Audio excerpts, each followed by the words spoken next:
May mga taong kapag na in love ay kayang maghintay ng matagal. Mapatunayan lang ang kanilang pag-ibig para sa isang tao. Pero kung pagkakataon na mismo ang nagpasya kahit gaano pa katagal, ay mahirap talagang abutin ang mga bagay na hindi naman para sa atin. Ikaw hanggang saan ang kaya mong hintayin para sa taong iyong minamahal? Ang pag-ibig ay hindi minamadali. Sabi nga sa banal na kasulatan, love is patient. Minsan kailangan nating maghintay para sa taong minamahal natin. Ganito ang nangyari sa letter sender nating si Israel. Siya ay nagmahal pero kinailangan niyang maghintay para sa puso ng dalagang kanyang iniibig. Saan kaya hahantong ang love story ng letter sender natin ngayong araw? Ito ang dapat ninyong tutukan dito lamang sa mga kwento ng pag-ibig, buhay at pag-asa sa nangungunang Barangay Love Stories. Dear Papa Dudut, isang mapagpalang araw sa inyo, Papa Dudut, naway magkaroon kayo ng isang masaya at makabuluhang tanghali. Pati na rin sa mga nakikinig sa inyong programang Barangay Love Stories. Ako si Israel, 65 years old. Simulat sa pool ay masugid yun na akong taga-subaybay. Lalo na sa aking bilyaran kung saan ang mga araw-araw ninyong kwento ang palaging naririnig tuwing pananghalian. Nagpadala ko ng sulat sa inyo para naman ibahagi ang love story ko. Gusto ko kasing mapakinggan din ng mga tao ang kakaiba kong kwento ng pag-ibig. Taong 1982 nang makilala ko ang itinuturing kong pinakamagandang babae sa balat ng lupa, si Lorena. 19 lamang ako noon nung una ko siyang masilayan.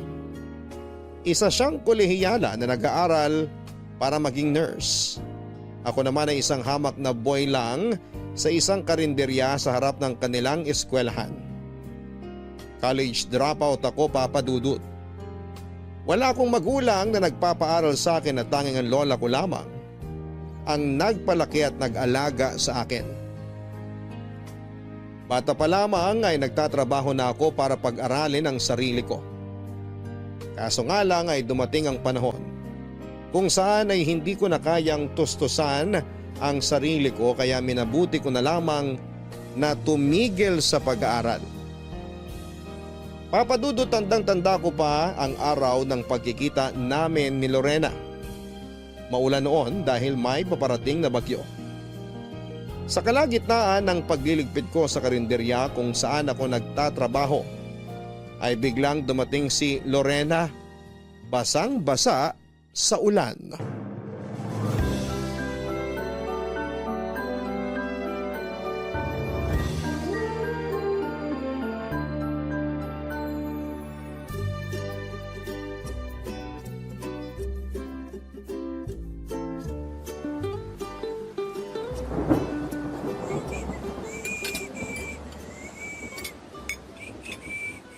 Grabe, ang lakas ng ulan. Kakain po ba kayo, ma'am? Oo sana, kuya. Meron pa ba kayong tinda? Naku, ubos na po ulam namin eh. Paano yan? Hala, wala na ba talaga? Kahit sabaw na lang sana. Wala na po. Na-check nyo na ba yung kabilang karinderya sa kanto? Sarado sila eh. Bakit po kasi late na kayong mananghalian? Naubusan tuloy kayo. Ang dami kasing kailangang tapusin sa school. Tinapos ko muna lahat bago ako nag-break. Wala na ba talaga? May itinabi akong ulam pero para sa akin sana yun. Sige, next time na lang. Pero kung gusto mo, sa'yo na lang. Talaga? Salamat kuya. Gutom na talaga ako eh. Pero paano ka? Wala ka nang kakainin. Kakain na lang ako sa bahay pag uwi ko mamaya. Maghati na lang tayo. Para naman hindi ako mag-guilty. Wag na. Sandali lang. Ilalabas ko lang yung ulam. Ilang rice ba gusto mo? Isa lang. Ano palang pangalan mo, kuya? Israel. Ikaw? Lorena. 19 pa lang ako, Lorena. Wag mo na akong ikuya. Nakakatanda. Pareho lang pala tayo ng edad. Talaga ba? Oh, ito sabaw, para di ka lamigin. Salamat. Mukhang busy talaga kayo sa school ah. Oo eh. Sunod-sunod na yung pinapagawa sa amin. Patapos na kasi yung semester. Base sa suot mo, nursing kinukuha mo? Oo, first year. Ang dami talagang kumukuha ng nursing ngayon, no? Madami talaga kasi yun ang hanap nila abroad. Totoo ba? So plano mo ring mga ibang bansa kaya ka nag-nursing? Hindi naman.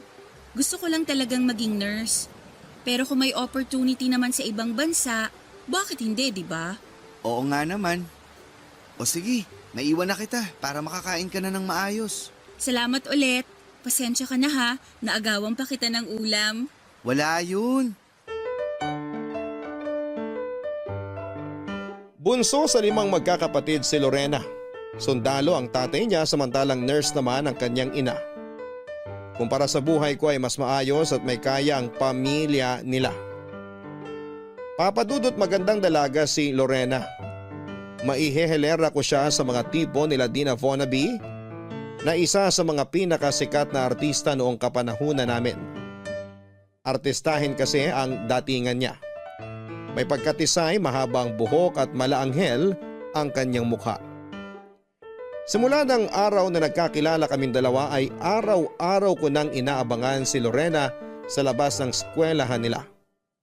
Mabuti na lamang at paminsan-minsan ay kumakain sila sa karinderya namin kasama ang mga kaibigan niya. Hindi naglaon ay naging suki na namin sila. Sa araw-araw na pagkikita namin ay nakabuo kami ng pagkakaibigan ni Lorena.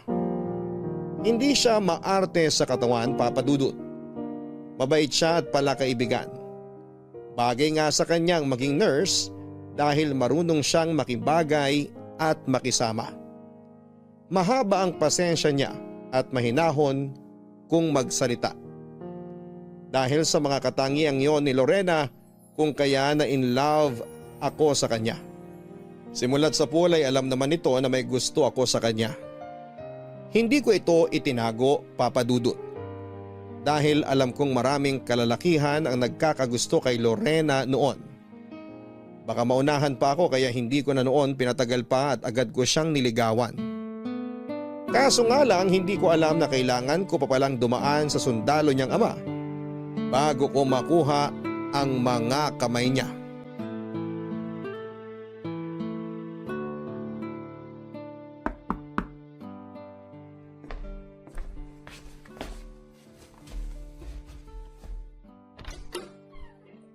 Magandang hapon po, sir.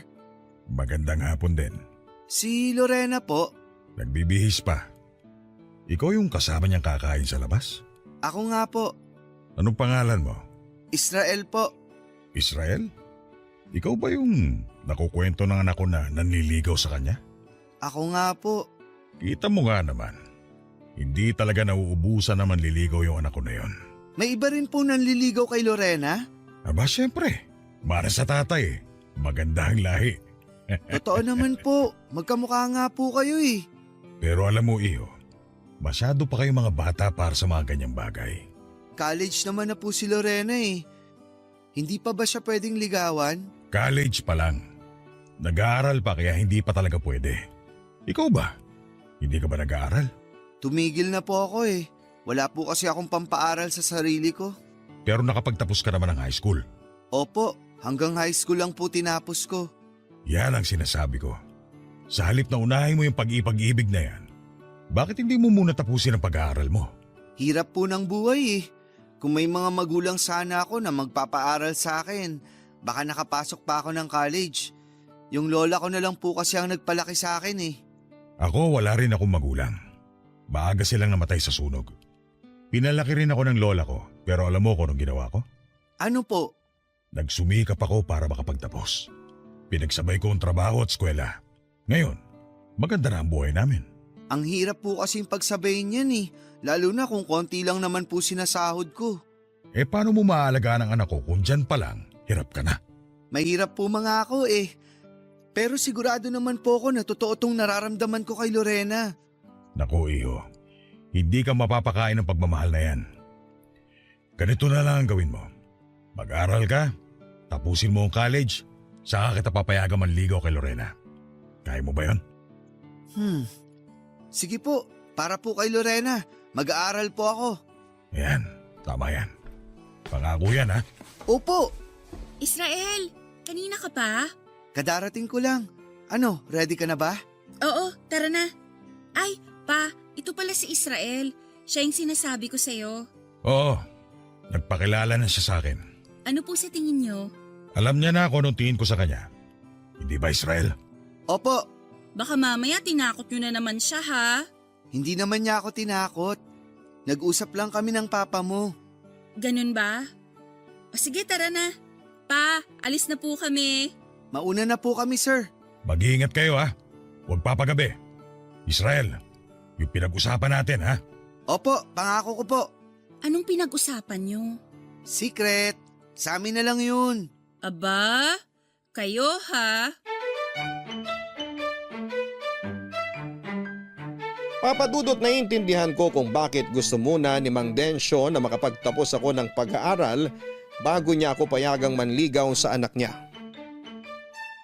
Bilang magulang ay gusto lang din niyang magkaroon ng maayos na buhay ang anak niya. Kaya naman sineryoso ko ang mga sinasabi nito.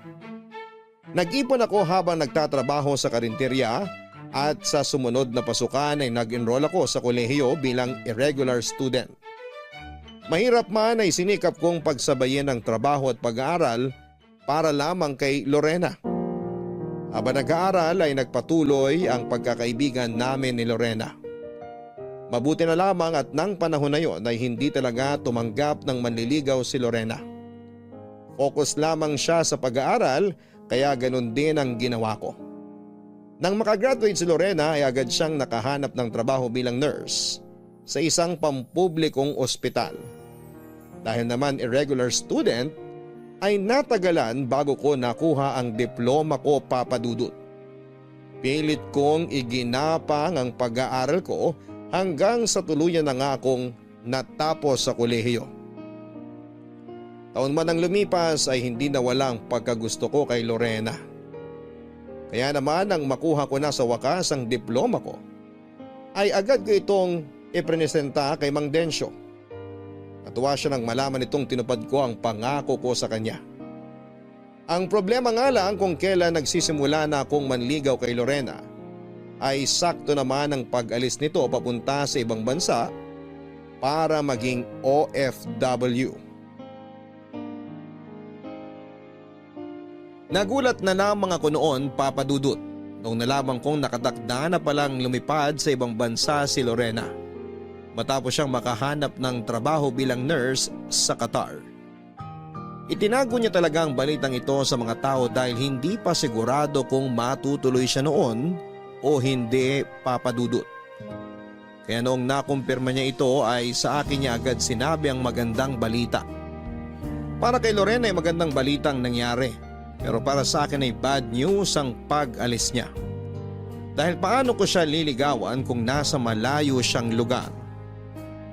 Malungkot man ay wala akong choice kundi ang pakawalan si Lorena.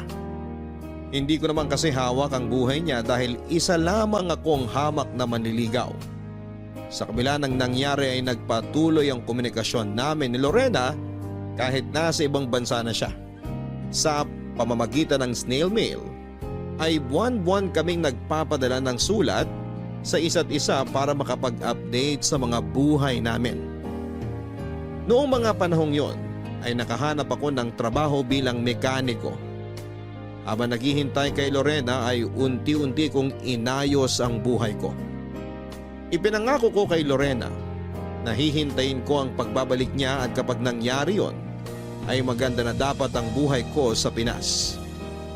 Ngunit sa pagtagal ng panahon, dumalang ang mga pinapadalang sulat ni Lorena hanggang sa dumating ang araw na wala na akong natanggap na update mula sa kanya. Ang masaklap nito ay wala na rin akong kontak kina Mang Densyo matapos silang lumipat ng tirahan. Sa pagkaputol ng komunikasyon namin ni Lorena ay nagpatuloy ako sa buhay. Umaasa na balang araw ay makakarinig din ako ng balita mula kay Lorena. Kaso nga lang ay mahabang panahon na ang lumipas ay wala na akong narinig mula sa kanya. Doon na po dumating sa buhay ko si Rose. Tao po? May tao po ba? Ano po yun, ma'am? Kuya, nag-aayos ba kayo ng bisikleta? Naku, ma'am, hindi po eh. Ay, magpapaayos sana ako eh. Bakit po? Ano po bang sira niyan? Parang maluwag yung kadena. Lagi kasing natatanggal tuwing ginagamit ko. Madali lang solusyon yan. I-adjust mo lang yung kadena. Maayos mo ba? Gagamitin ko kasi tumamaya eh. O sige, subukan kong ayusin. Salamat kuya. Hulog ka ng langit. Kanina pa ako naghahanap ng shop na pwedeng tumingin nito eh. Tagasan ba kayo? Dun pa sa kabilang barangay. Sasakyan lang kasi inaayos namin rito pero madali lang naman tong problema mo. Matagal bang ayusin yan? Mabilis lang, saglit lang to. Bakit, may lakad ka ba? Ah, wala naman. Antayin mo na lang. Israel? Pangalan mo ba yung nakakabit sa damit mo? Ha? Oo, Israel ang pangalan ko. Kakaiba pangalan mo ah. Saan ang galing? Hindi ko alam eh, hindi ko na tinanong. Bakit, pangit ba? Hindi naman, unique nga eh. Israel. Pangalan ng bansa yun, di ba? Oo, ikaw ba, anong pangalan mo? Rose. O di ba, hindi na bago? Oo nga, pero mabango naman pakinggan. Ewan ko ba sa nanay ko? Sa dami ng pwedeng ipangalan sa akin, sa Bulaklak pa ako pinangalan. Baka naman may rason siya kung bakit Rose pinangalan sa'yo. Nagtitinda kasi kami ng bulaklak. Yun na yung business ng pamilya ko. Ah, kaya naman pala. May boyfriend ka na ba? Boyfriend? Wala akong boyfriend. Hindi ako bakla. Ay, girlfriend pala. Sorry, nalito lang. Ang gwapo mo kasi eh. Bakit wala ka pang girlfriend? May hinihintay akong babae eh. Ay, may nililigawan ka na. Sayang naman. Bakit naman sayang? Wala lang. Ako na lang ligawan mo. Single ako. Si ma'am talaga. Palabiro din pala kayo, no? Hindi, seryoso ako. Biro lang. Namula ka naman kaagad, kuya eh. Ikaw talaga, ma'am. O ito, maayos na yung kadena. Hindi na yan matatanggal. Salamat. Magkano po? Wag na. Sigurado ka? Opo, inaayos ko lang naman yung kadena eh. Salamat, kuya ah. Basta kapag nangailangan ka ng girlfriend, hanapin mo lang ako sa kabilang barangay. Rose ang pangalan. Sige, bye-bye!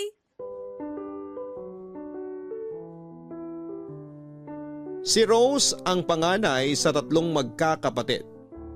Tendera siya ng mga bulaklak na noong mga panahong yon ay nahilig sa paggamit ng bisikleta. Hindi naman talaga ako nag-aayos ng bike, Papa Dudut. Pero dahil may alam naman ako sa pag-aayos nito, ay pinagbigyan ko si Rose. Hanggang sa akin na siya nagpatulong tuwing nasisiraan siya ng bike. Doon nagsimula ang pagkakaibigan namin. Sa mga sumunod na buwan ay inamin sa akin ni Rose na matagal pala siyang tumigil sa pagbibisikleta. Parang hobby lang kasi niya yon at nung nawalan siya ng time ay tinambak na lamang niya ang bike niya. Ang pinagtataka ko lang dati, kahit na hindi na siya gumagamit ng bike ay palagi pa rin niya itong ipinapaayos sa akin. Saka ko na lang nalaman na kaya pala ganoon ay dahil may gusto pala sa akin si Rose. Papadudot loyal ang puso ko kay Lorena at ng mga panahon na yon ay hindi ko tinanggap ang pag-amin ni Rose. Sinabi ko sa kanya na hanggang pagkakaibigan lang ang kaya kong ibigay sa kanya dahil may iba nang nilalaman ang puso ko. Nagulat ako noong masaya pa rin tinanggap ni Rose ang pagkakaibigang aloko. Pagkatapos noon ay lumalim pa ang pagsasama naming dalawa. Sa mga panahong kasama ko si Rose ay unti-unting nawala sa isipan ko si Lorena. Noong time na yon ay wala pa rin akong natatanggap na balita mula sa kanya. kung buhay pa ba siya o may sarili na siyang pamilya. Unti-unti ay inalis ko na sa puso ko si Lorena at ang pumalit sa lugar nito ay si Rose. Rose, Oh, Israel! Sandali lang, magsasara lang ako ng shop. sige lang, take your time. Mukhang marami kayong benta ngayon Marami talaga. Undas eh. Ano pa lang sadya mo? Ba't napadaan ka? Walang magawa sa bahay Naghahanap ako ng makakasama. Ay sus, mismo lang ako eh. Sakto, may bagong tayong kainan malapit rito. Kain tayo doon. Sige ba? Anong tinda nila doon? Mga inihaw, masarap yung isaw baboy nila. Talaga? Sige, libre kita. Ay, anong meron? Bakit may palibre? Tiba-tiba ka ba ngayon? Ayaw mo ba? Siyempre gusto. Yun naman pala Ano pang hinihintay mo? Tara na. Maglalakad tayo. Nasaan yung motor mo? Hiniram Maglakad na lang tayo para mas sweet. Sweet ka dyan. Kala mo naman nanliligaw. Kung ligawan ba kita, sasagutin mo ba ako? Siyempre naman. Matagal na nga akong patay na patay sa'yo eh. Ikaw lang naman tong walang ginagawa dyan. So kung liligawan kita ngayon, sasagutin mo agad ako? Ang tanong, liligawan mo ba ako? Oo, Totoo? Pues sinasagot na kita. ang bilis naman. Anong gusto mo? Pahabain pa ba natin yung ligawan? Wag na. So, tayo na ba? Ano sa tingin mo? Umuuna nga ako, di ba? Grabe, ganun lang pala manligaw. Sigurado ka na ba talaga dyan na ako ang pinipili mo? Oo naman. Bakit mo naman natanong yan? Paano yung isa? Sinong isa? Yung sinasabi mo nun, yung babaeng hinihintay mo. Yun ba? Wala na yun. Di na nagparamdam Hindi na ata babalik. Paano kung biglang bumalik? Iiwan mo ko? Hindi Kaya nga kita niligawan kasi hindi na siya ang laman ng puso ko. Ikaw na. Ganito pala kiligin. Di ko inaasahan na magiging anniversary natin tong undas. Bakit kasi sa dami pa naman ng araw ngayong November 1 ka pa nanligaw? Di ko naman inakala na sasagutin mo ako agad Matagal na kitang gusto, Israel. Hindi ba obvious na sasagutin kita agad? Pasensya na. Kala ko kasi pahihirapan mo pa ako. Di na uso yun. Gusto mo ipag-igib mo pa ako ng tubig tsaka haranahin Ang luma mo naman. Naninibago lang. First time kong magkanobya Talaga ba? Ako first girlfriend mo? Oo. Parang ang special ko tuloy. Alam mo, dahil special ngayong araw, sa iba tayo kumain. Doon tayo sa mas masarap. May alam ako, malapit lang din. Yung mura lang wag sa masyadong mahal. Oo, lika dito tayo.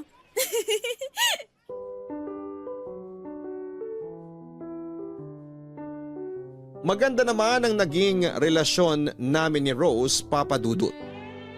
Hindi man siya ang unang minahal ko ay siya ang pinakaunang girlfriend ko. Hindi ko nga inaasahan na mahuhulog din pala ang loob ko sa kanya pagkatapos ng mahabang panahong pagsasama namin. Siguro'y tunay ngang natuturuan ang puso nating umibig, Papa Dudut. Dahil gano'n na nga ang nangyari sa amin ni Rose. May mga pagkakataon noon sa buhay naming dalawa na sinusubo kami ng mga unos. Pero sa tulong ng isa't isa ay nalampasan namin ang lahat ng problemang ito.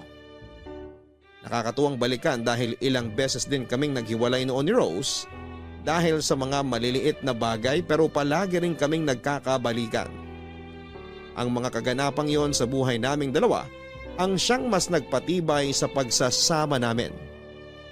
Hindi naglaon ay hiningi ko ang mga kamay ni Rose para pakasalan siya sa simbahan. 5 taon na kami noong nagsasama at sobrang saya ko, Papa Dudut, noong umoo siya. Maliban dito ay dala-dala na rin ni Rose ang first baby namin. Yun nga lang sadyang mapagbiro talaga ang tadhana. Ilang araw bago ang nakatakda naming kasal ni Rose ay biglang nagparamdam sa buhay ko si Lorena. Ang babaeng matagal ko nang hinintay ay parang kabuti na bigla na lang nagpakita kung kailan tanggap ko nang hindi na siya magiging parte ng buhay ko. Papadudot handa na ang lahat noon. 1 week na lang ay ikakasal na kami ni Rose. Ready na ang isusuot niyang wedding gown, naka-reserve na ang simbahan pati ang pagdadausan ng reception. Naipadala na ang mga imbitasyon at handa na ang wedding entourage. Hinihintay na lang naming matapos sa mga araw hanggang sa bigla kaming nagkita ni Lorena. Nasa trabaho ako noon at busy sa pag-aayos ng makina ng sasakyan. Nung marinig ko ang boses niyang tumawag sa pangalan ko. Akala ko nga noon ay nananaginip lamang ako. Hindi ko ma-describe kung ano ang nararamdaman ko ng araw na yon. Nagulat, natuwa, na-excite. Nagkanda lito-lito na ang emosyon ko matapos kong muling masilayan si Lorena. Napakalaki ng ipinagbago ng itsura niya, Papa Dudut. Taglay pa rin naman niya ang ganda niya pero makikita na sa kanyang itsura ang paglipas ng panahon. Hindi na tulad ng dati, mas mature na ang kanyang mukha. Naalala ko sa kanya ang tatay niyang si Mang Densyo, kung saan niya nakuha ang ganda niya. Para akong nanumbalik sa nakaraan ng mga oras na yon. Dali-dali ako nagpaalam sa trabaho para makausap ng maayos si Lorena. Inimbitahan niya akong kumain sa labas at doon ay sinagot niya ang mga katanungan sa isipan ko kung ano ang nangyari sa nagdaang mga taon.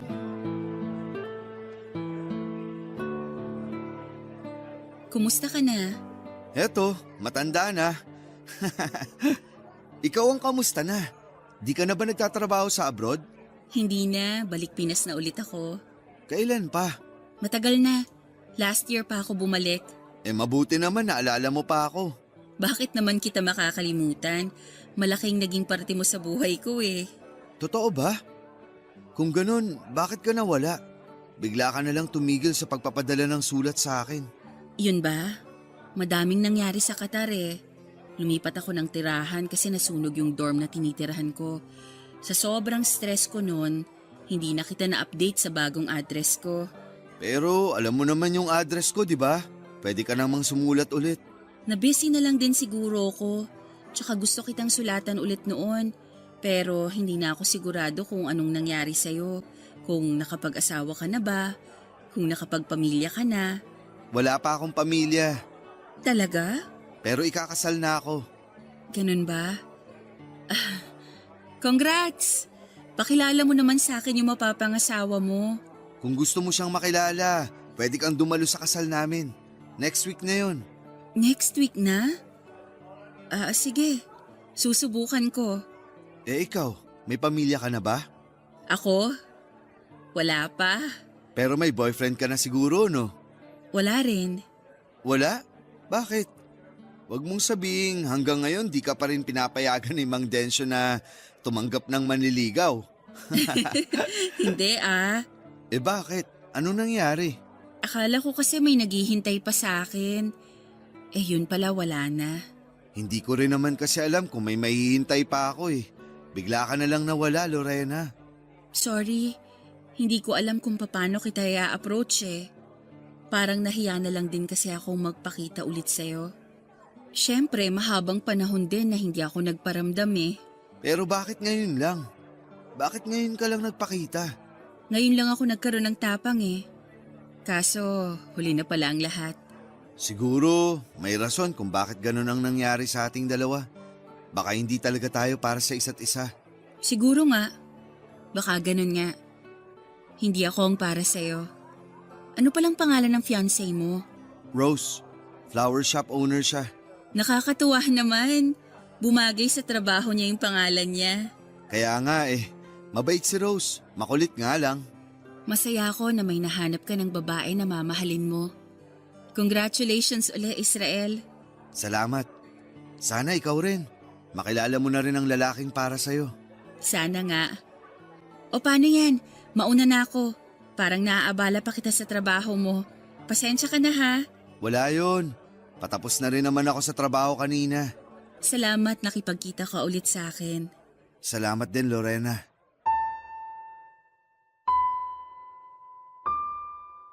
Matapos masagot ang bawat katanungan, Matapos naming i-update ang isa't isa sa naging takbo ng buhay namin, ay tuluyan na kaming naghiwalay ni Lorena. Parang sa araw na yon nangyari ang closure na hindi ko alam ay matagal ko nang hinihintay. Doon ay natanggap ko na hindi talaga kami para sa isa't isa. Ganon talaga siguro ang buhay, iibig ka sa maling tao bago mo tuluyang mahanap ang taong para sa'yo.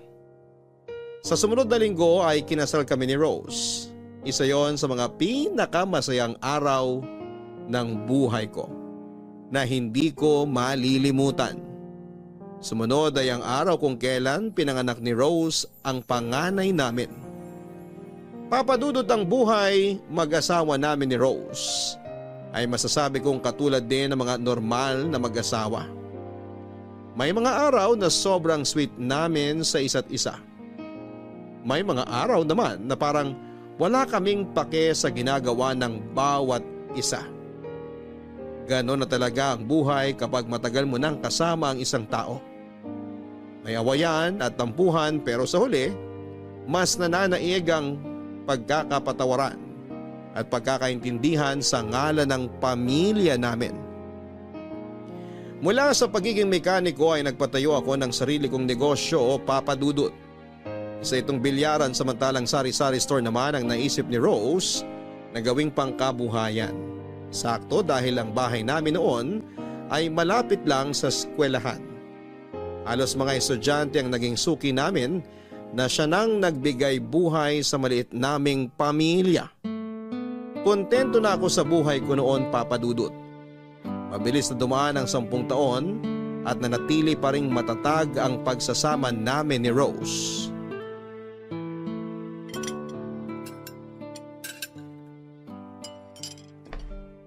Wow, ang bango ah. Tama ba yung naaamoy ko? Adobo? Adobo nga. Gutom ka na ba? Halika, kumain na tayo.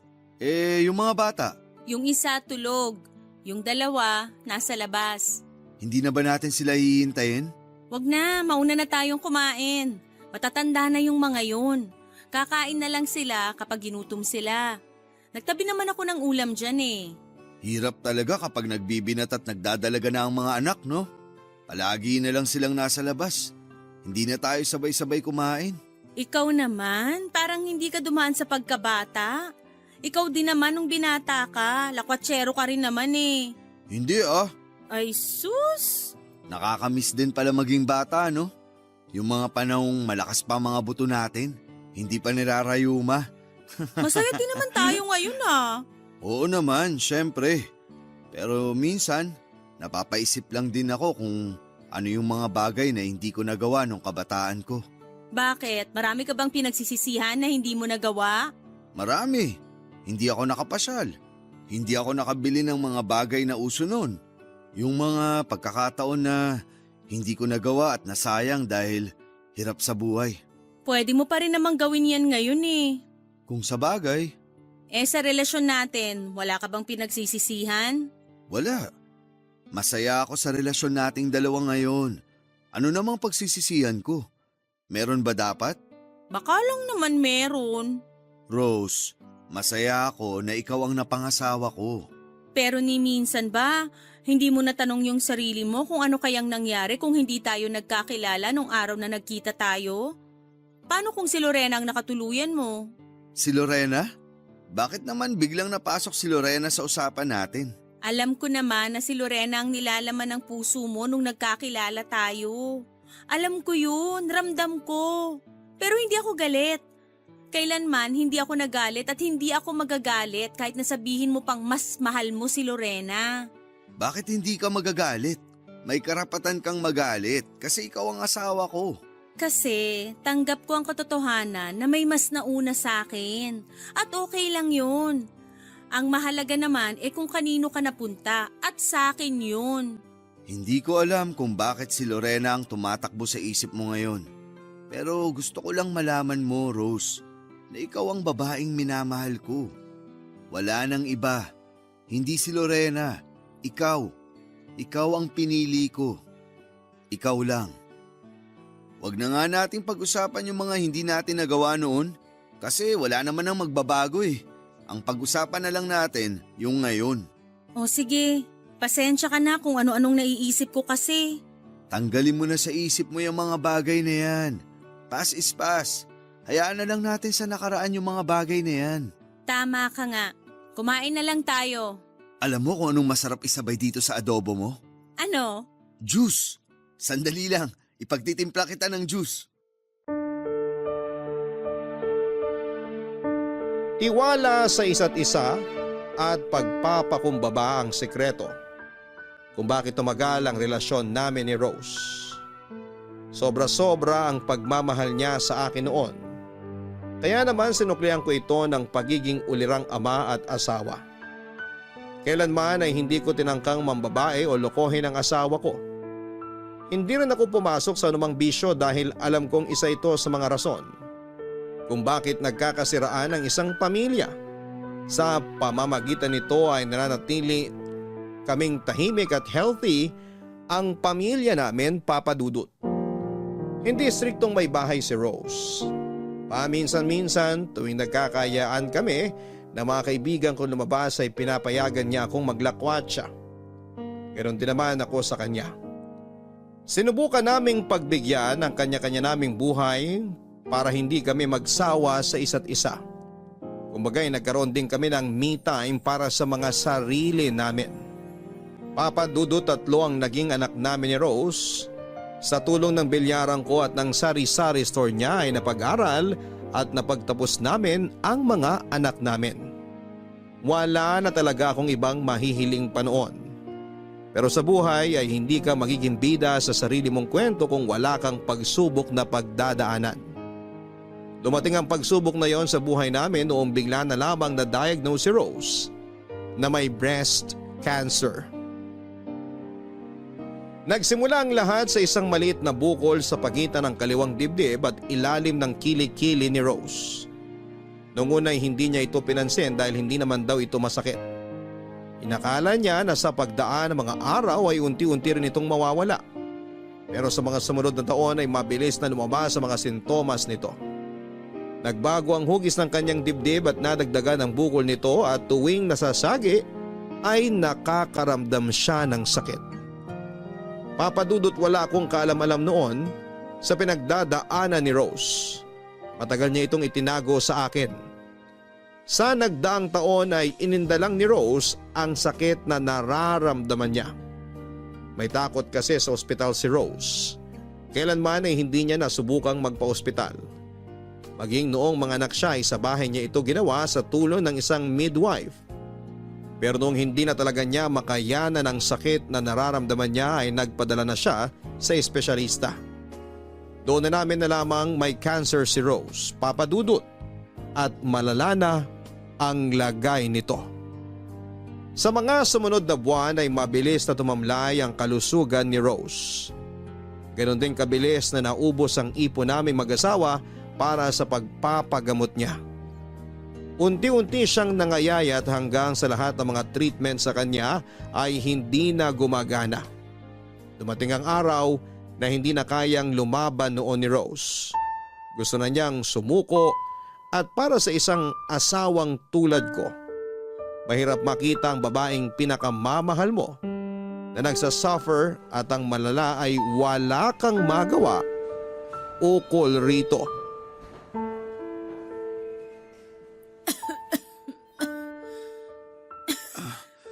Rose, okay ka lang ba?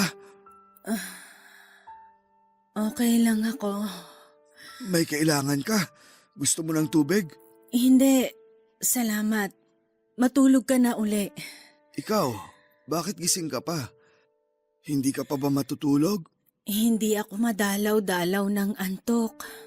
Tsaka ilang minuto na lang papunta na rito yung nurse na nagra-rounds para i-check ang BP ko. Aantayin ko na lang muna yon bago ko magpahinga. Kung may kailangan ka, sabihin mo lang sa akin ha. Wala naman akong kailangan. Pero may gusto ako. Anong gusto mo? Gusto mo bang kumain? Sabihin mo lang, ibibili kita ng pagkain. Gusto ko nang sumuko, Israel. Rose naman. Pagod na ako eh. Pagod na yung katawan ko. Pagod na yung isip ko. Pagod na lahat.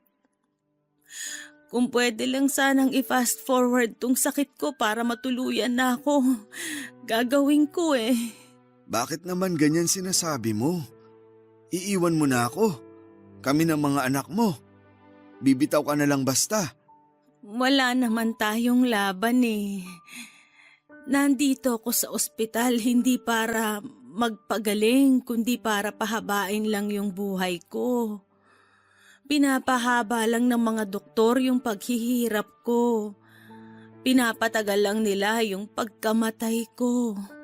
Rose, hindi ka mamamatay. Mamamatay ako. Yun ang totoo kaya hanggat maaga pa, tanggapin na natin yun. Hanggat humihinga ka pa, hanggat nagsasalita ka pa, hanggat patuloy na tumitibok yung puso mo, hindi ako titigil sa paglaban. Sana ganun ka rin. Alam ko mahirap tanggapin, pero kailangan nating harapin ang katotohanan na darating din yung araw na mawawala ako. Oo, darating din yun, pero hindi pa ngayon. Mabubuhay ka pa ng matagal. Israel, Ano yun? salamat. Huwag kang magpasalamat sa akin. Trabaho ko bilang asawa mo ang bantayan at alagaan ka. Hindi yun ang tinutukoy ko. Nagpapasalamat ako sa'yo sa pagpili mo sa akin. Ha? Anong sinasabi mo? Alam kong hindi ako ang mahal mo. Pero ako yung pinili mo. Pinili mo kong pakasalan. Sinamahan mo kong bumuo ng pamilya. Maraming salamat. Rose, mahal kita. Alam ko at mahal na mahal din kita.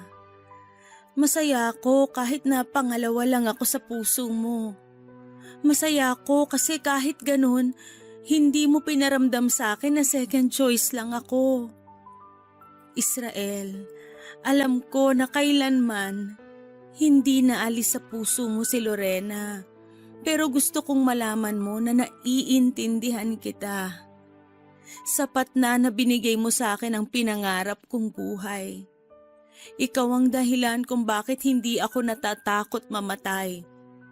Ikaw ang dahilan kung bakit kontento na ako sa buhay. Rose, Kaya ngayon, nararapat lang din na bumawi ako sa'yo. Sa araw kung kailan babawiin na ng Panginoon ang buhay ko, yun din ang araw na pinapalaya na kita.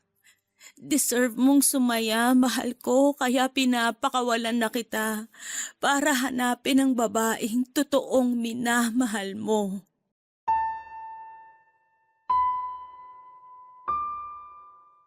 Tatlong buwan makalipas ang pag-uusap namin yon ay tuluyan ang bumigay si Rose. Labis ang sakit na nararamdaman ko, Papa Dudut, noong mawala sa akin ang asawa ko. Naawa ko sa mga anak ko na bigla na lamang nawala ng pagkakataong makasama ang ina nila ng mas mahaba pang panahon. Napakarami kong pagsisisi noon. Kung sana ay maaga naming nalaman ang sakit niya ay baka naagapan pa namin ito. Kasi wala nang magagawa kung magsisisihan pa kami. Pilit akong nagpakatatag. Mahirap mawalan ng kabiyak sa buhay pero ganun talaga ang katotohanan. Minsan ay may mga taong mas nauuna sa atin. Sa mga sumunod na taon ay mas pinili ko na lamang ang mapag-isa.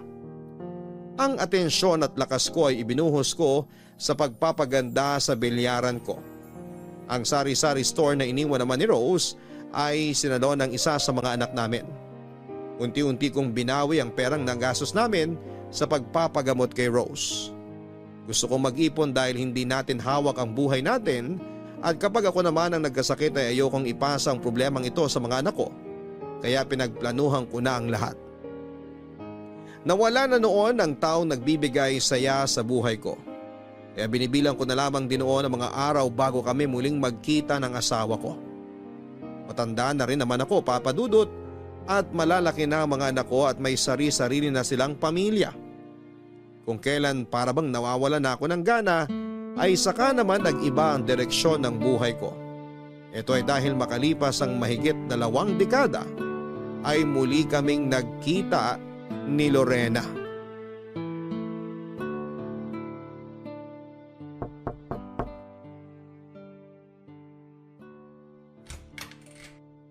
Israel? Mabuti naman, hanap na rin kita sa wakas. Anong ginagawa mo rito? Binibisita ka. Pero, paano mo nahanap tong bahay ko? Libre lang naman magtanong eh. Aaminin ko, natagalan at nahirapan akong hanapin ka. Pero may pagka-detective din naman ako minsan, kaya natuntun din kita.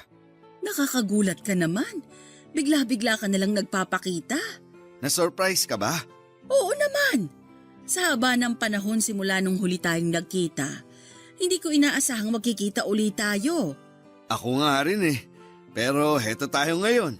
Pinagtagpo ulit ng tadhana. O halika, pumasok ka. Kumusta ka na? Hindi mo ba kasama ang asawa mo? Matagal nang wala si Rose. Ay hala, anong nangyari? Breast cancer. Sorry, hindi ko man lang nabalitaan. Okay lang. Mahirap mawala ng asawa pero eto pa rin tayo. Patuloy na lumalaban. Eh ikaw, di mo ba ako ipapakilala sa asawa mo? Ano ka ba? Wala akong asawa. Hindi na ako nakapag-asawa. Wala ka pang asawa? Anong nangyari? Naunahan ako eh. Naunahan nino? Basta, sabihin na lang natin na may nangako sa akin noon. Ang sabi niya, maghihintay daw siya. Eh kaso, hindi niya ako nahintay eh. Naunahan tuloy ako. Ako ba yung tinutukoy mo? Sa tingin mo, Sorry kung hindi kita nahintay noon. biro lang yon. Kau naman. Wala naman akong sama ng loob eh. Kasalanan ko rin naman. Ako yung dahilan kung bakit tayo nagkahiwalay. Pero bakit hindi ka na nag-asawa? Hindi ko rin alam eh. Nahirapan na lang siguro tong puso ko na magmahal ulit ng ibang tao. Ang ibig mong sabihin, mag-isa ka ngayon sa buhay? Wala kang kasama? Ganun na nga. Mag-isa, walang kasama, solo lang sa buhay. Hindi ka ba malungkot na wala kang kasama? Malungkot syempre, pero may magagawa ba ako?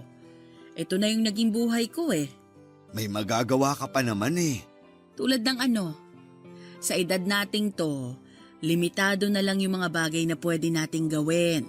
Wala sa edad yan. Mas maganda nga yun eh. Matanda na tayo. Pwede na nating gawin lahat ng gusto nating gawin. Parang mahirap nang gawin yan. Madali lang. Ibalik natin yung dati. Yung dating tayo. Bawiin natin yung mga oras na nawala. Yung mga pagkakataong na sayang. Kaya pa ba natin yun? Oo naman. Wala ka bang tiwala sa akin? Wala ka pa rin talagang pinagbago. Ikaw din naman.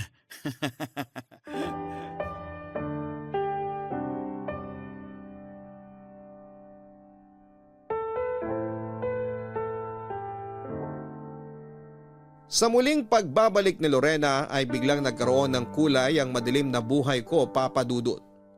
Ang kalungkutang naramdaman ko dahil sa pagkawala ni Rose ay pinawi lahat ni Lorena. Ibinalik namin ang pagkakaibigan naming dalawa kahit magkalayo kami ay dinadayo pa namin ang isa't isa para lamang magkasama kaming dalawa.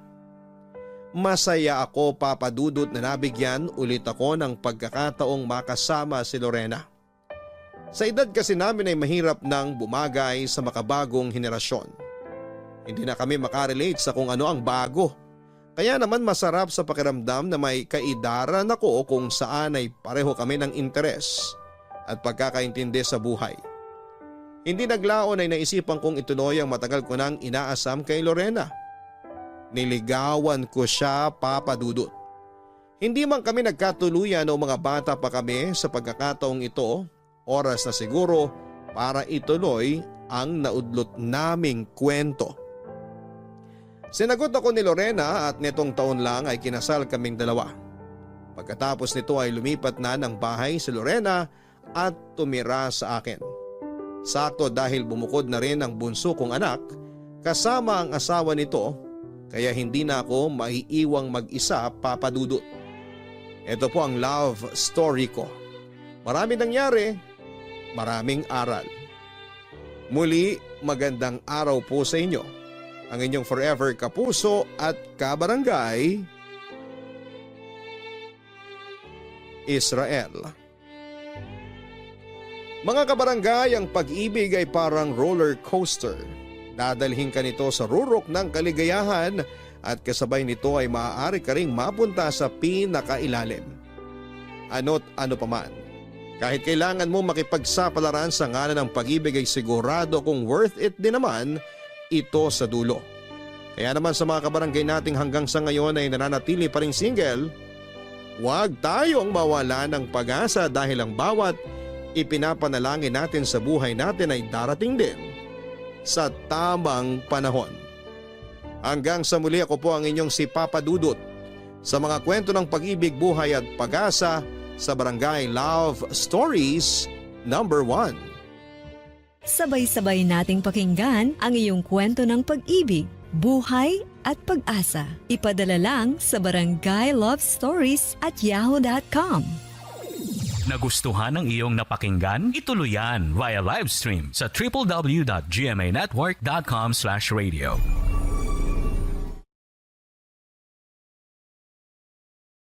Ang mga kwento ng pag-ibig, kwento ng buhay at kwento ng pag-asa dito sa Barangay Love Stories.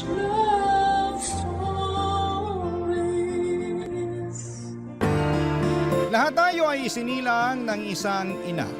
Ngunit hindi lahat ay pinalad na magkaroon ng mabuting ina o lumaki sa piling ng isang ina. Kaya tinahanap natin ang kalinga nila. At kung hindi man natin ito matagpuan ay ipinapangako natin sa ating sarili na kapag tayo'y naging ina, ibubuhos natin ang lahat ng pagmamahal sa ating anak. Ikaw kabarangay, naranasan mo na bang mag-mothering? Kahit sa isang anak, anakan lang.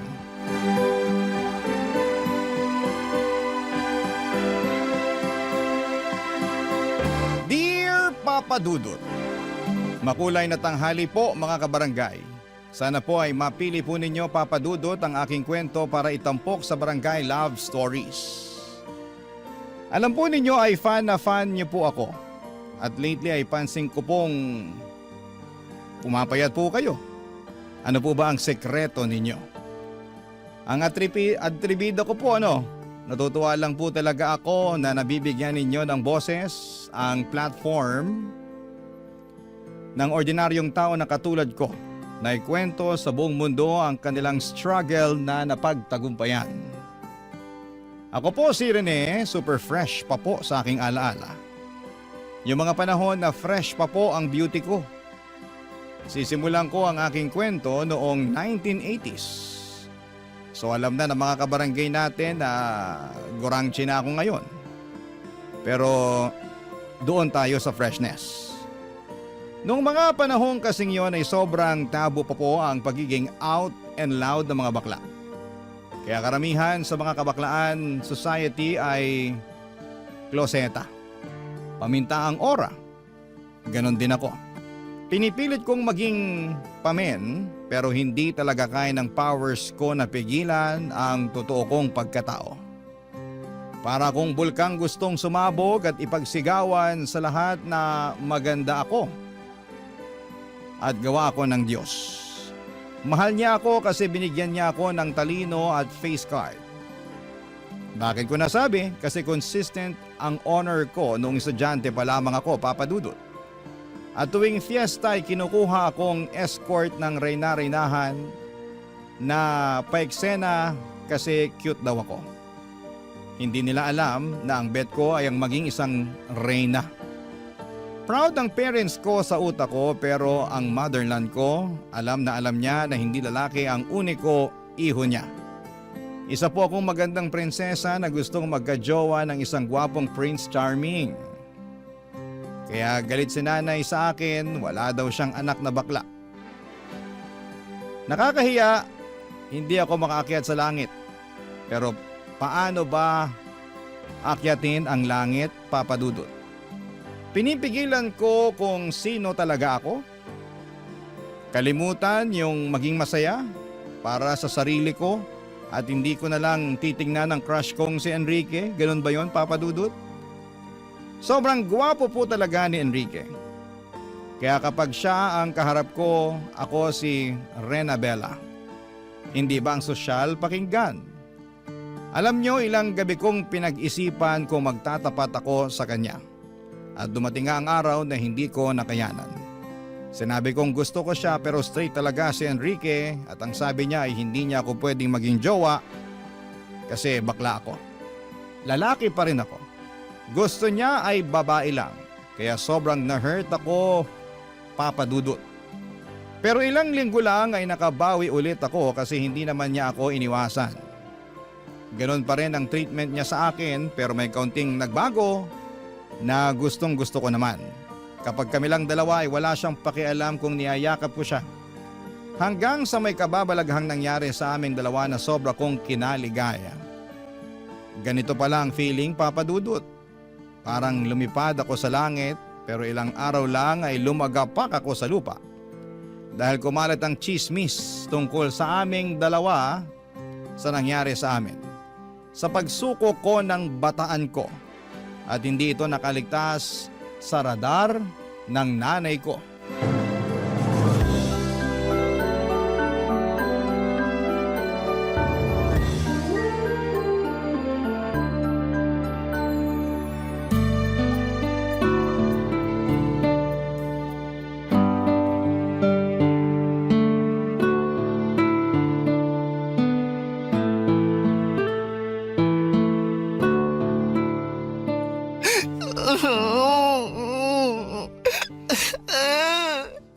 Nay, tama na po.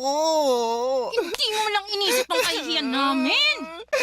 Nay, ang sakit-sakit na po. Ang dami ko na sugat. Di pa sapat yan. Kailangan magtanda ka.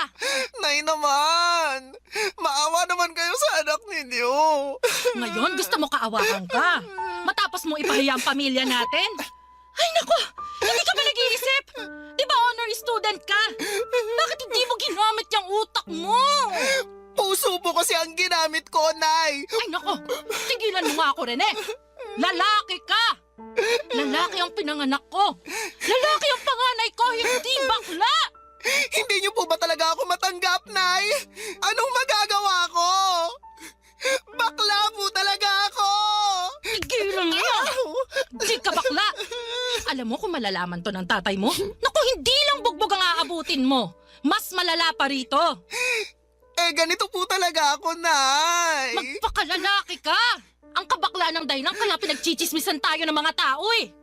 Walang maidudulot na mabuti sa'yo yan. Ay, siguro kailangan kitang dalhin kay Mang Egoy. Ha? Yung matandang ginagamit ang laway niya sa panggagamot? Kadiri, Nay! Wala akong sakit! Ay naku, sinasabihan ka nga ng masamang espiritu. Over naman, Nay! Ay, tigilan mo ko rin eh. Kung ayaw mong malagyan ng laway ni Mang Egoy, eh di tumino ka. Tumino? Ano, self-healing? Ganon?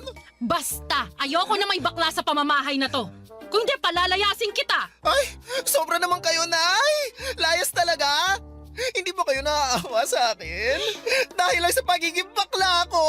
O, ikaw, nangangatwiran ka pa, ha? Nay, nakakarami ka na, ha? Rene, kapag may marinig pa ako at makikita kitang ginagawa mong gown-gown yung mga kumot natin, naku, malilintikan ka talaga sa akin. Naiintindihan mo ba ako? Tinatanong kita, Rene! Naiintindihan mo ba ako? Maybe. Iniinis mo ba ako, Rene? Opo, opo. Gets ko na po. Tama na, Nay. Kota ka na sa hampas. Tama na po. Sige na po. Titino na ako. Hindi na ako magiging bakla. Char. Papa Dudut, feeling ko talaga ay katapusan na ng buhay ko. para talagang pinapaalis ni nanay ang kaluluwa ng baklang sumapi sa akin. Ang sakit pero mas masakit yung katotohanan na ayaw niya sa akin dahil lamang sa bakla ko. Pwede niya sana talaga akong pagalitan na bakit ko ginawa yon kay Enrique na bata pa ako. Wala pa sa wastong edad. Doon maintindihan ko siya pero ang punto niya ay bakit ako bakla at nakakahiya ako dahil sa kabaklaan. Pero syempre, sinunod ko na lamang si nanay para matapos na ang eksena na yon. Sinubukan kong maging super pamen. Kulang na lang ay manligaw ako ng babae para pagtakpan ang totoo kong pagkatao. Sobrang hirap at alam ko kung bakit ako naghihirap dahil sa mga tsismosang nagpakalat ng magandang tagpo sa amin ni Enrique. Ang kaibigan kong ahas, si Carol. Nagulat talaga ako nang nalaman kong sa kanya pala galing ang lahat. Sa mga kwento pala talaga may mga subkontrabida. Siyempre si nanay ang main kontrabida ko kasi lahat na lamang ay bawal. Hindi ko tuloy at hindi niya ako tunay or feeling ko tuloy ay hindi niya ako tunay na anak. Puro sermon at pananakit lang ang inaabot ko sa kanya dahil sa nag-iisang dahilan. Bakla ako. Pero itong si Carol sobrang pakialamerang frog. Akala ko ay kakampi ko siya at akala ko ay mapagkakatiwalaan ko siya pero sinaksak niya ako ng patalikod. Para siyang mangkukulam na ayaw maging masaya ang isang prinsesang katulad ko, Papa Dudut.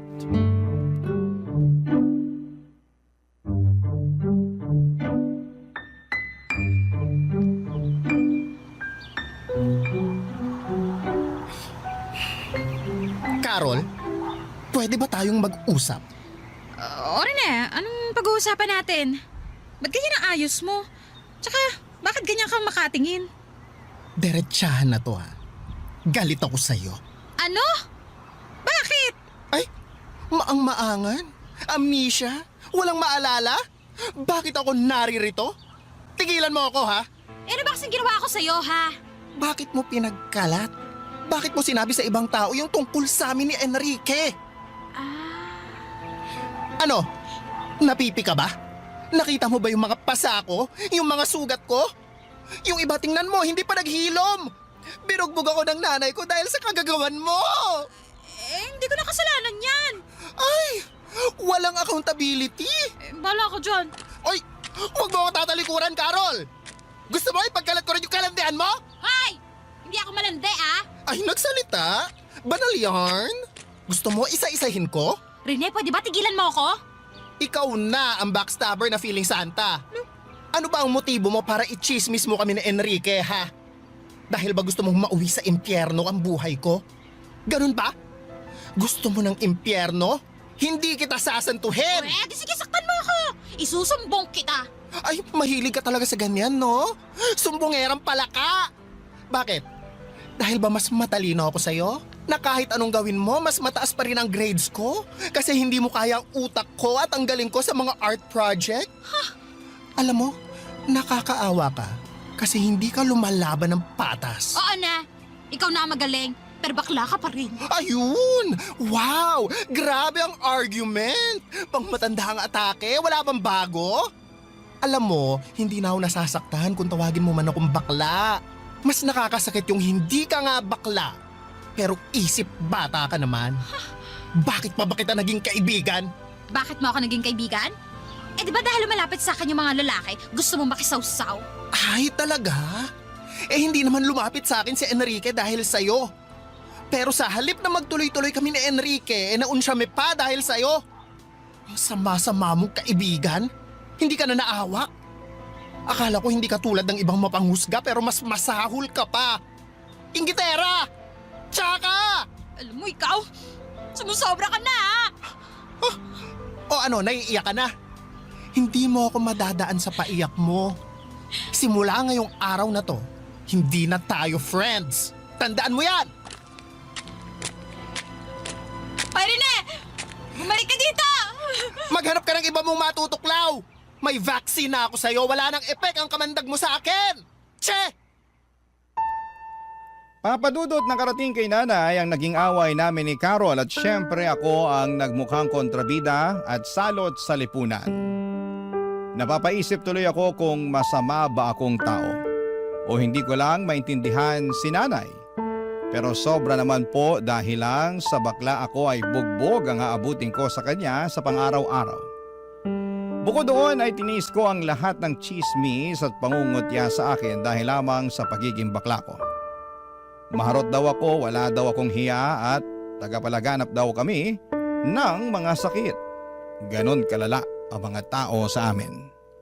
Sobrang tiniis ko ang lahat hanggang sa makatapos ako ng high school at doon ko napagdesisyonan na lumuwas ng Maynila. Sabi ko sa sarili ko na hindi na ako babalik pa sa Masbate. Gamit ang inipon kong pera ay lumuwas po ako ng Maynila.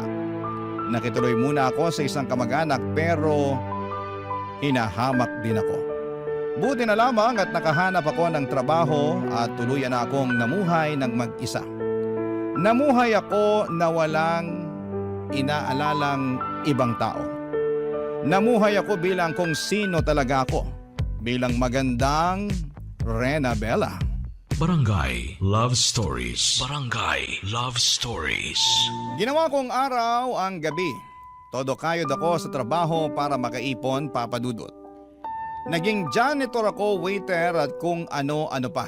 Hanggang sa dumating ang araw na kaya ko nang pagsabayin ang trabaho at pag-aaral. Kumuha ako ng kursong accountancy. Bilang mukha akong pera ay bet kong maging propesyon ng tagabilang ng pera. Basang nasa isipan ko lang talaga noon ay gusto kong yumaman at ayaw kong hamakin ako ng mga tao. Gusto kong ipakita sa kanila na baklaman ako pero hindi niyo ako pwedeng tapakan. Kasi narating ko ang mga pangarap ko sa buhay. Sa awa ng Diyos, natapos ko ang accountancy kaya nakapagtrabaho ako bilang isang bookkeeper. Kahit professional na ako ay hindi pa rin nawawala ang mga bully dahil lamang sa kabaklaan ko.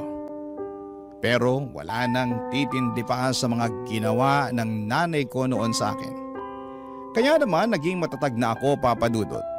Nakapagpundar ako ng isang bahay na hinuhulugan ko sa Mandaluyong. Hanggang isang araw, nakilala ko si Vince. Ngayon pa lamang ay sasabihin ko na walang kahit na anong namabagitan sa amin ni Vince. Si Vince ay isa ring bakla, dalagitang bakla. Naglaya sa probinsya nila kasi ayaw din ng mga magulang sa kanyang pagkatao. Nagmakaawa ito sa akin, papadudot, na sa akin muna tumira. Siyempre naawa ako. Mabait naman siya, tumutulong sa gawaing bahay pero dahil bata pa ay may mga bagay na kailangan ko rin talagang pag-aralan. Ang naiiba lang, hindi ko pinupuna ang pagkatao niya. Saka yung mga pangaral na parang isang inang nagmamalasakit talaga ang ginagawa ko sa kanya sa tuwing nagkakamali siya. Tulad ng huwag agad magtitiwala sa mga lalaki dahil mapagsamantala lamang sila sa kahinaan nating mga magaganda. Habang tumatagal, napamahal na ako kay Vince. Tinuring ko siyang anak, kaya todo support ako para mapaaral siya. Pero may ugali talaga ang anak kong ito na kailangan ko pong ituwid, papadudot.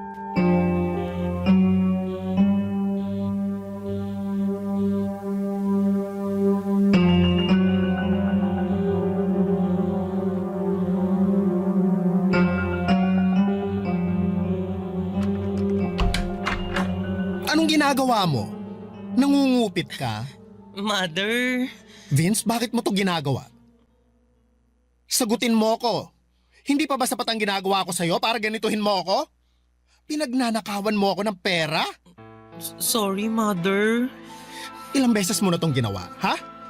Kaya pala nawawalan ako ng pera dahil ninanakawan mo ako? Eh tayong dalawa lang dito sa bahay. Pinapaniwala ko lang ang sarili ko na baka mali lang ako. Pero ngayon, nakita kita sa akto. Mother, sorry. Palalayasin mo na ba ako? Hoy Vince, huwag mo akong idaan sa paawa. Hindi ko sinabing palalayasin kita. Pero bakit ka nangungupit? Hihiya po kasi ako sa inyo eh. Gusto ko po sanang manood ng concert. Vince naman. Sorry po talaga, Mother. Sana sinabi mo na lang sa akin. Nahihiya po kasi ako eh. Hindi naman po basic needs yun eh. Pinaaral mo na nga po ako eh. Pinapakain. Tinuturi na parang anak mo. Kaya parang kalabisan po kung hihingi pa po ako sa inyo. Eh ang pagnanakaw. Hindi ba mas kalabisan yon? Mother, sorry po talaga. Mabuti na lang at nalaman ko ng maaga. Paano kung masanay ka na? Magiging normal na lang sa'yo ang magnakaw. Gawin mo ang madaling paraan para makuha ang gusto mo. Kung tinuturing mo akong totoong mother, hindi ka gagawa ng kalabisan na katulad nito. Mali po ako. Mali po talaga yung ginawa ko. Huwag na huwag mong ugaliing maging sinungaling at magnanakaw, Vince, ha? Oo, bakla tayo. Pero hindi tayo sinungaling at magnanakaw. Hindi ako nahihiya sa pagiging bakla ko. Ang dapat mahiya yung nagnakaw at nuknukan ng sinungaling. Mother, pasensya na po. Sorry po talaga. Aalis na lang po ako. O aber kung aalis ka, saan ka naman pupunta? Maghahanap po siguro ng trabaho. Hindi ko po alam. Hindi, huwag kang umalis. Po? Ipangako mo sa akin at sa sarili mo na hindi mo na uulitin pa to. Masama ang manloko ng kapwa. Masama ang maging buhaya. Ayaw kong magpalaki ng buhaya. Ang gusto ko, matinong tao. Naiintindihan mo ba? Mother, ang bait-bait niyo pa rin po sa akin kahit ganun na po yung ginawa ko sa inyo. Paprangkahin na kita, ha? Red flag talaga ang ginawa mo pero napamahal ka na sa akin eh. At gusto kong intindihin ka at gabayan para maging mabuting tao ka. Ha? Yes, Mother. Magiging mabuting tao po ako. Huwag lang sa salita, ha? Gawin mo, Vince. Gawin mo! Yes, Mother Renabella. Ay! Go, Vina! Hindi pwedeng buwakelya ang baklush na pretty!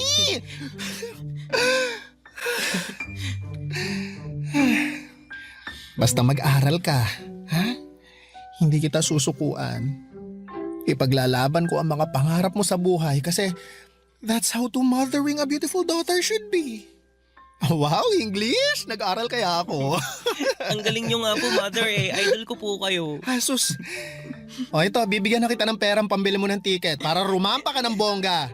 Bibigyan pa kita ng extra para may pambili ka ng outfit mo. Talaga, Mother? Eh, kailan ba ako nangako na hindi ko tinupad? Oh, never pa po. O never naman pala eh. Kaya bongga ka sa concert. Yay! Thank you po, Mother. I love you. Oy, English? I love you too, anak. Papa Dudut, iginabang ko ang pag-aaral ni Vince dahil nakikita kong eto ang yaman na pwede kong ibigay sa kanya.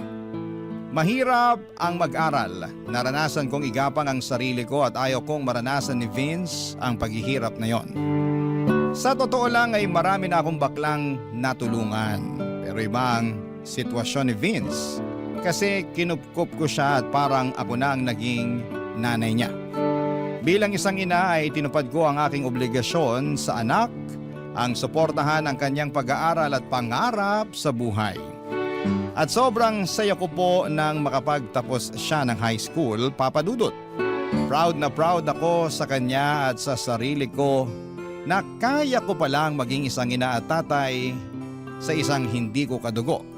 Pero trinato ko talagang anak.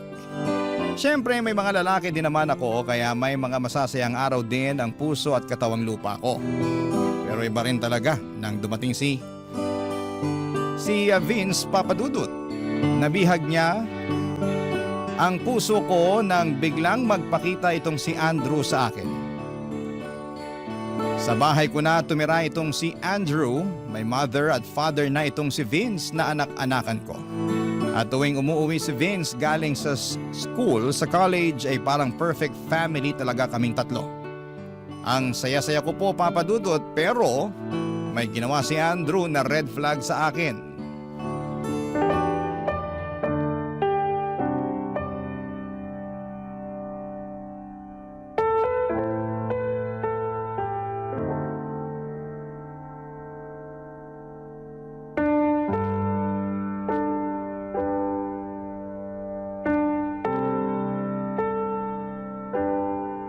Andrew, Han, bakit ka nangupit? Bakit mo ginalaw yung ipon ko?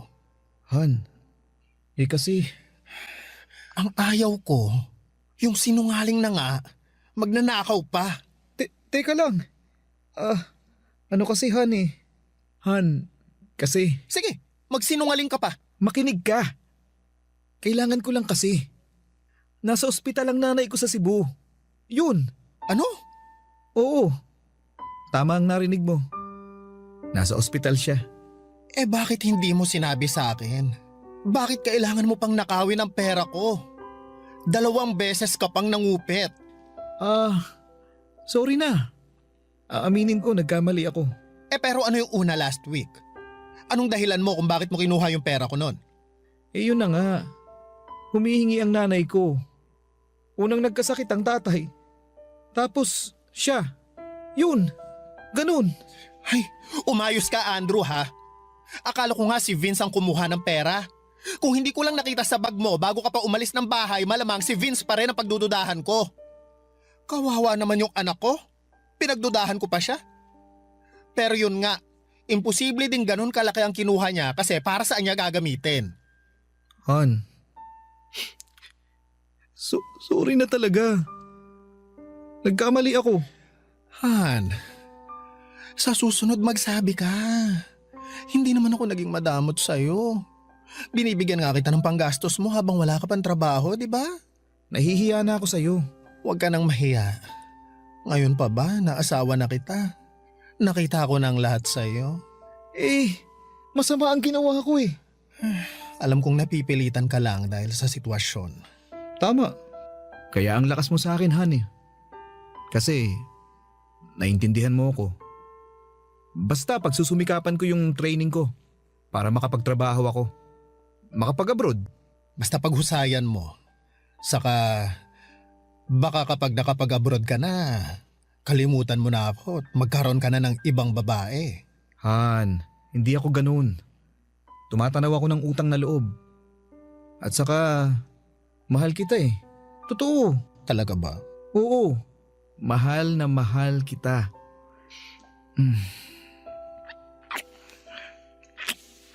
Ay, Han, hindi ko kayang mawala ka sa piling ko.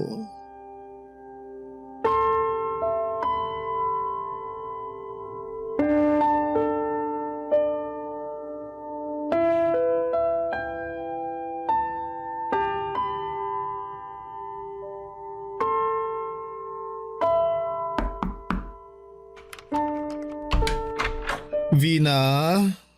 Mother? Sorry anak. Mother, bakit po? May kasalanan ako sa'yo anak. Kasalanan? Bakit po? Umupo nga po muna tayo dito sa kama, Mother. Ano po bang kasalanan ng sinasabi ninyo? Nagkulang kasi ang pera ko. Kaya naisip ko na baka kumuha ka.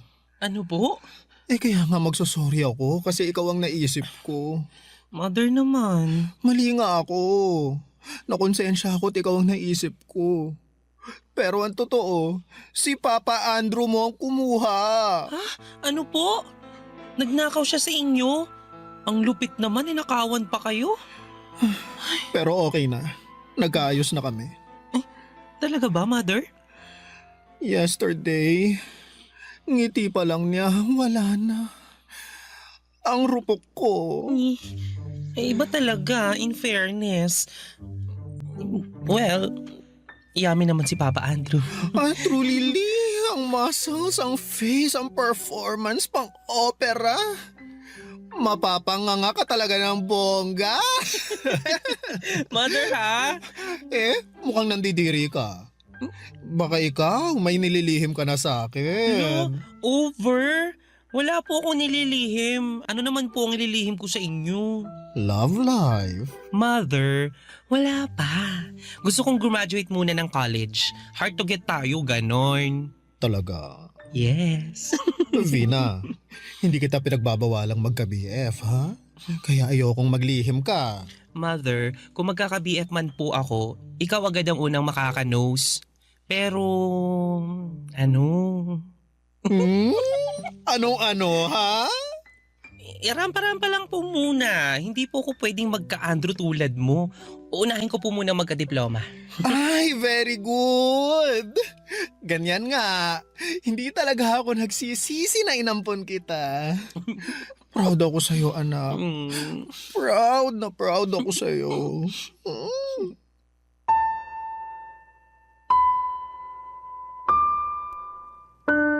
Papa Dudut, sobrang panatag ng loob ko sa aking mag-ama. Sobrang saya namin sa bahay at feeling ko talaga ay perfect na ang lahat. Naayos ko na yung pinakaayaw ko sa tao, yung magnanakaw at sinungaling.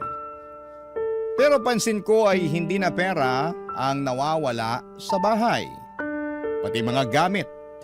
Hindi ko malaman kung sino ang gumagawa kasi maraming beses din na pumunta ang mga kaibigan ko, kaibigan ni Vince at kaibigan ni Andrew sa bahay. Baka nasalisi lamang kami. Saka kapag nawawalan ako ng pera ay hindi ako nakakahanap ng bakas.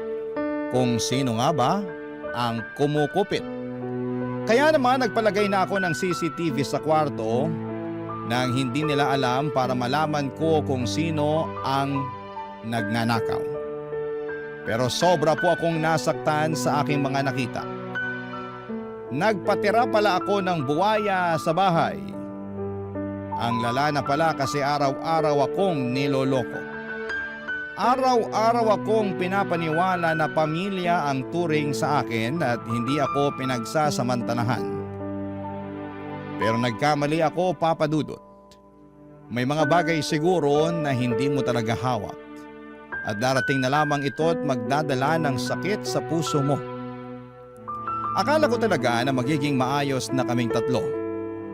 Na parang ang bahay-bahayan naming laro ay totohanan na. Pero hanggang laro lang pala talaga ang lahat. At tulad ng mga laro ay may talo. Mukhang talo ako dito, Papa Dudut. Barangay Love Stories. Barangay Love Stories. Papa Dudut, kailangan kong magpakatatag at lumaban pa rin. Marami na akong pinagdaanan para hindi ko kayanin ang dagok na ito sa buhay ko. Isang kagimbal-gimbal ang nalaman ko. Nangungupit pa rin si Andrew ng pera at huling-huli ko ito sa CCTV. Ang niyayakap ko pala tuwing gabi ay isang kawatan at sinungaling. Kung titignan ay mabait naman si Andrew sa akin. Nabibigay niya ang pangangailangan ng katawang lupa ko.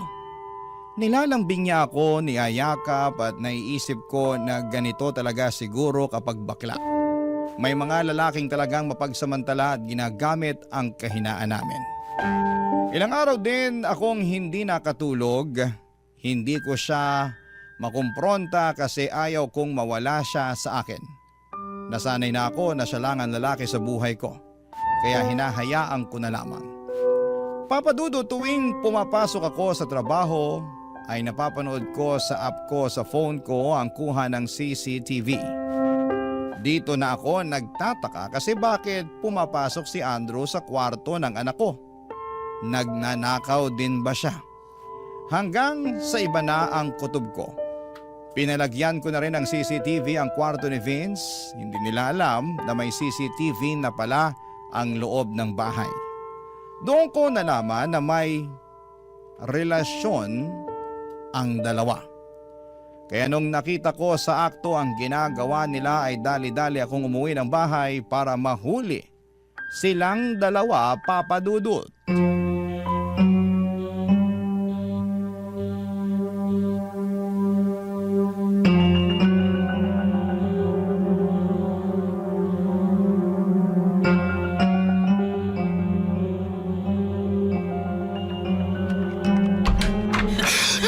Mother? Makakayop kayo!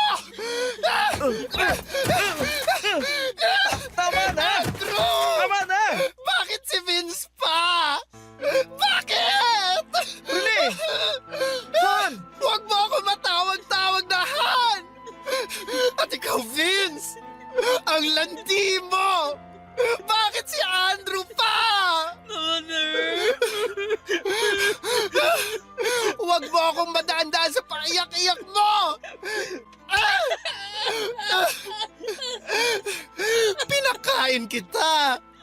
binihisan, ginawang tao. Pero isa ka palang ahas. At ikaw lalaki ka.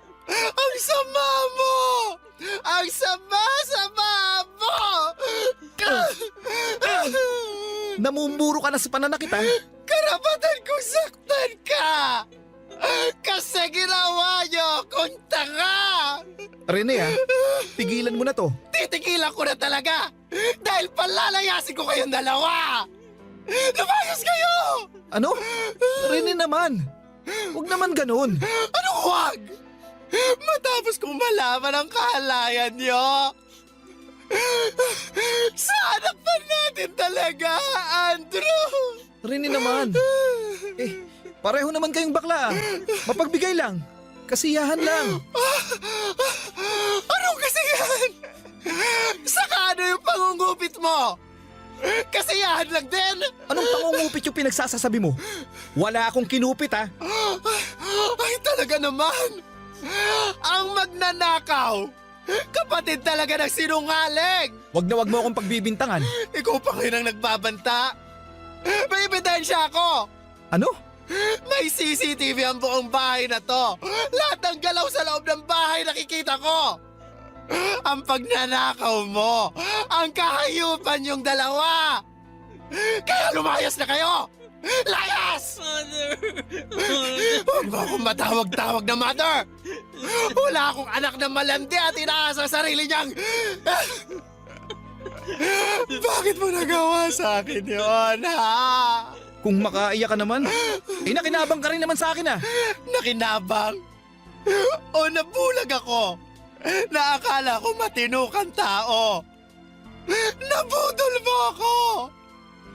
Pero ngayon, tama na ang katangahan ko sa isang tulad mong walang kwenta! Magnanakaw! Lumayas ka na! Kung hindi, ipapakulong kita! Papa Dudut, sobrang gumuho po ang mundo ko ng araw na yon. Nagalaga pala ako ng ahas at buwaya sa aking bahay. Sa araw ding yon ay pinatatag ko ang sarili ko. Hinanda ko ang puso ko. Kahit na anong iyak at paghingi ng tawad ni Vince ay hindi ko talaga binuksan ang puso ko. Hindi po pwedeng lumambot kasi ibang klaseng pagtataksil na ang ginawa niya. Nararapat lang na umalis na siya. Wakasan ang naging ugnayan naming dalawa. Inahas na niya ako ang mother niya. Wala na ang kahit na anong etsyos ang magpapabago sa desisyon ko. Nakita ko sa mga mata ni Vince na sobrang ayaw niya akong iwanan. Pero guilty siya sa ginawa niya. Si Andrew naman, mas nakita ko ang totoong kulay. Katulad lamang siya ng mga lalaking mapagsamantala sa mga bakla. Hindi ko naman nilalahat ang mga lalaki dahil may mga lalaki namang talagang genuinely na minamahalang karelasyon na bakla. Siguro hindi lang po ako pinalad. Naging tahimik ang bahay, wala nang Andrew at wala na ring Vince na nagchuchuk-tsakan kapag nakatalikod ako. Sa totoo lang, namiss ko po si Vince. Umiiyak ako kasi nasasayangan ako sa kanya.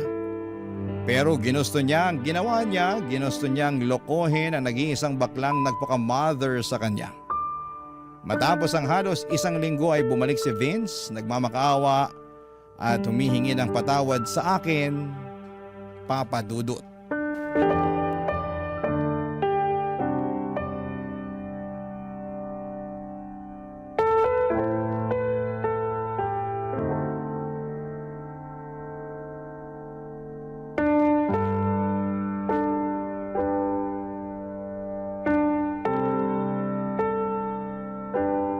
Maupo ka sa sala. Mother, sobrang nagsisisi na talaga ako sa nagawa ko sa'yo. Mother, ayaw kong mawala ka. Ayaw kong mahiwalay sa'yo. Vince, hindi ako nagkulang ng pangaral sa'yo. Hindi kita sinasaktan. Tinrato kitang tao. Hindi ako nagdalawang isip na kupkupin ka. Gawing anak-anakan ko. Pinangarap ko na sana makuha mo yung gusto mo sa buhay. Sinuportahan kita, di gaya ng nanay ko sa akin. Pero ang sakit. Ang sakit-sakit ng ginawa mo sa akin. Alam ko naman po eh. Sobrang sama ng nagawa ko po sa inyo, Mother. Nagsisisi na po talaga ako. Naaalala mo dati, yung pangungupit mo ng pera.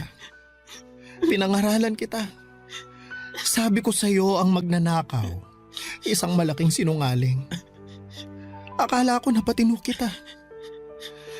Nakaka-frustrate na hindi pa rin pala. Hindi lang pera ang ninakaw mo, kundi ang relasyon ko sa isang lalaking wala namang kwenta. Pero salamat na rin sa'yo at natauhan ako sa Andrew na yon. Hindi na ako nabulag sa papandesal niya. Mother, patawad po. Hindi ko na po gagawin sa'yo yung ganun. Magpapakatino na po ako. Gusto ko po kasing makasama kayo sa pagtupad ng mga pangarap ko eh. Vince, I'm sorry. Buo na ang desisyon ko. Naaalala mo? Kusa akong lumaya sa pamilya ko at gumawa ng sarili kong buhay dahil napuno na ako sa pananakit ni nanay. Nakaya kong mabuhay. Nakaya kong maging tao. Hindi malayong kaya mo ring maging tao. Mother naman. Please. Give me another chance. Ay, maraming chance na ang binigay ko sa'yo, Vince. Marami na. Hindi sa lahat ng oras na kapag nagkakamali ang isang tao, bibigyan na naman ng chance. Puro tayo chance pero walang accountability. Kaya tayo hindi umuusad sa buhay. Ang gusto ko, mamuhay na walang mga taong gahaman, mapanlinlang at sinungaling. Mother, luluhod po ako. Magmamakaawa pa. Sana mapatawan niyo po ako. Wa-epek sa akin yan. Huwag mo nang gawin. Alam mo, ang dapat mong gawin ay humahanap ng trabaho para mapagpatuloy mo yung pag-aaral mo. Sayang naman yung nasimulan mo. Saka, sige na. Ito, kunin mo tong pera para may pangsimula pa. Ito na ang huling tulong ko sa'yo. At wag na wag ka nang magpapakita pa sa akin. Papa Dudut, sobrang sakit pala na palayain ang isang tao na sobrang minahal mo. Ang sakit sa dibdib. Parang sinasaksak ang puso ko nang makita ko si Vince na bitbit ang ibang gamit paalis ng bahay. Nang sinarado ko ang pintuan na ayun na ang oras na kailangan kong kalimutan ang anak-anakan ko. Mahirap pero kailangan kong gawin. Sa ngayon, Papa Dudut, ay mag-isa na lamang po ako. Wala nang Andrew, wala nang Vince sa buhay ko. Pero natutunan ko na rin na hindi pala sukatan ng pagmamahal ang pagtitiis sa sakit at kasinungalingan. May mga kaibigan naman akong nananatili at doon ko nahanap ang lakas na muli akong bumangon. Para sa akin, Papa Dudut, walang masama sa pagiging bakla. Hinding-hindi ko ikakahiya kung sino po ako. Pero mali ang magnakaw, mali ang manloko at mali ang magsinungaling sa taong nagmahal at nagtiwala sa iyo ng totoo. Doon ako labis na nasaktan, Papa Dudut. Doon ako natuto. Ngayon ay mas maingat na ako, mas matatag at mas pinipili ko na lamang ang mga taong karapat-dapat sa pagmamahal ko. Ang inyong kapuso at kabarangay forever, Rene, aka Rena Bella. Ako, gigil na gigil talaga ako sa nangyayari sa kwento natin. O ikaw, kabarangay, kumukulo rin ba dugo mo? pwede kang mag-iwan ng comment sa ating comment section.